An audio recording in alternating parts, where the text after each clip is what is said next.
विधानसभा speaker Gyanchand Gupta और विधायक असीम गोयल के द्वारा कलम्बाला शहर के 4 गांवों में जनता दरबार लगाकर लोगों की समस्याएं सुनी गई। इस मौके पर गांव तर चोड़मस्तपुर में दोनों नेताओं का स्वागत किया गया।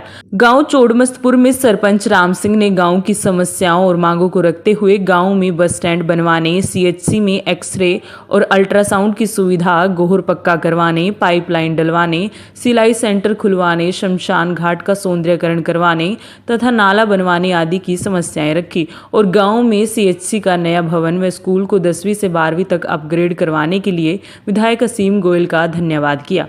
विधायक असीम गोयल ने कहा कि गांव में 8 करोड़ रुपए की राशि से सीएचसी का नया भवन बना है। उन्होंने कहा कि स्कूल को अपग्रेड करवाया गया है तथा गांव में आंखों का अस्पताल बने, इसके लिए भी वे प्रयासरत हैं। उन्होंने कहा कि विकास का जो पहिया शुरू हुआ है वह आगे भी जारी रहेगा।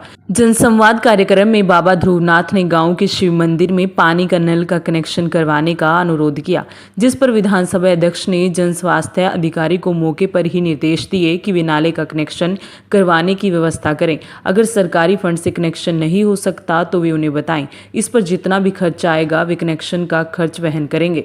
बोले सर हमें नहीं पता ये छत कब गिर जाए, ये तो बेचारा छोटे मोटे बुखार के लिए दाखिल हुआ है, पता चला ऊपर से बिल्डिंग गिरी, इसकी टांग बाजू टूट गई।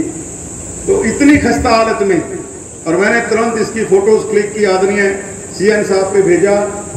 तो ये तो हमारे पिछले ही कार्यकाल के अंदर लगभग 8 करोड़ रुपए की लागत से बनके सीएचसी तैयार हो गई थी।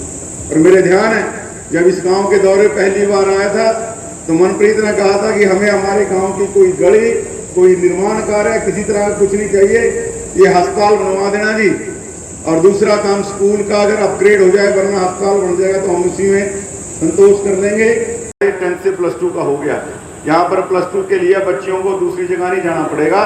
तो मैं ग्रामवासियों को कहते हुए कि ये विकास का पहिया अनवरत जारी रहेगा। भाषण देने की बात नहीं, मैं तो आदरणीय अध्यक्ष महोदय का जो है धन्यवाद करने के लिए मंच पर आया था। मैं पुनः इनका हृदय की गहराइयों से धन्यवाद देता हूँ। अभी हमारे पत्रकार साथी भी इसी गांव से हैं, तो मुझे कह रहे दीदी लाइटें नहीं हमारे गांव में।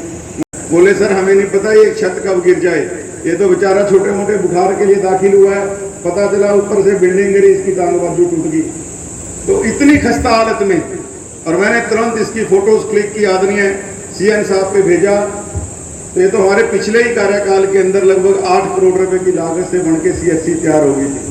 और मेरे ध्यान है जब इस गांव के दौरे पहली बार आया था तो मनप्रीत ने कहा था कि हमें हमारे गांव की कोई गली, कोई निर्माण कार्य, किसी तरह का कुछ नहीं चाहिए, ये अस्पताल बनवा देना जी।